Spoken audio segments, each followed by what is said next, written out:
Let's be honest, weight gain after the age of 50 just feels differently, doesn't it? You eat half a muffin and you're wearing it for a whole week. But what if there was one tiny tweak that could give your metabolism a nudge back in the right direction? This knobbly little route right here might just be the cheapest fat loss hack that you're not doing. And no, it isn't like the lemon and water diet from '97. That ship has sailed, thank goodness. Now, researchers published a study in the Journal of Metabolism. Yes, that is a real book, not a woman's magazine, where they gave one group breakfast with warm water and the other group breakfast with warm water and 2 grams of ginger powder. The result, the ginger group burned more than 42 extra calories in just 6 hours, doing absolutely nothing else. Now, I know 42 calories sounds like, one hobnob.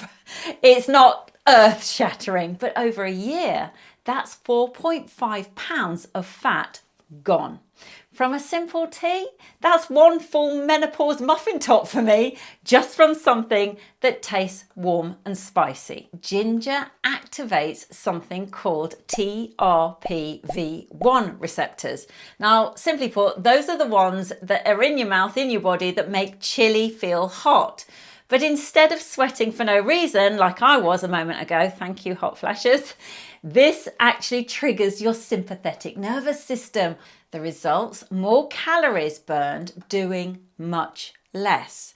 Less appetite throughout the day. It's basically a little metabolic kick in the bum. Exactly what I need, that's for sure. So when should you drink your magic elixir, your ginger tea? Well, the study gave it to the participants with food, but here's how to supercharge it. Take it first thing in the morning on an empty stomach before a work or your workout. And this is what I like to do. I take hot water, I pour it into a cup, I add half a teaspoon of powdered ginger or fresh chopped ginger, which I kind of prefer.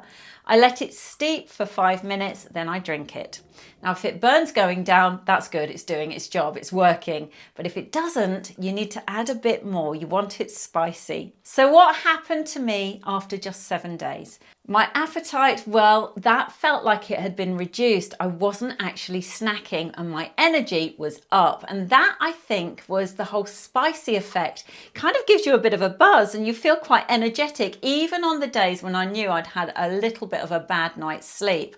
And my tummy, well, I could be imagining things, but it feels less bloated. I think that's one of the effects of actually not snacking at the end of the day. There's no jitteriness, no weird side effects, just a calm, consistent feeling of change, which I'm loving right now. Now, what you mustn't do is reach for the sugary ginger syrups pretending to be healthy. Do not touch those. They're loaded with sugar. They're not going to work for you. I also don't recommend you pop it in your coffee. I think it's not going to taste very nice. And I'm sorry, no, the ginger biscuits, no, they don't count, unfortunately. Is it a magic bullet? Well, no, but here's what it is. It's simple, it's backed by science, it's cheap, and it doesn't require a gym membership or you wearing Lycra. If you're stuck, sluggish, or sick of the nonsense about different diets, ginger might just be the perfect little trick that you can do every morning to get your metabolism going again. Let's face it, sometimes the simplest things make the biggest difference, especially at our age, over 50, when everything feels hard. This is an easy win. Are you going to try it? Or have you got some weird and wacky metabolism tip to share with everybody? Don't be shy. Let me know in the comments. I love reading all your comments. I've created a quick PDF if you're interested in my morning ritual. It's linked in the description box below and in the first pinned comment. To your good health. Until the next time, bye for now.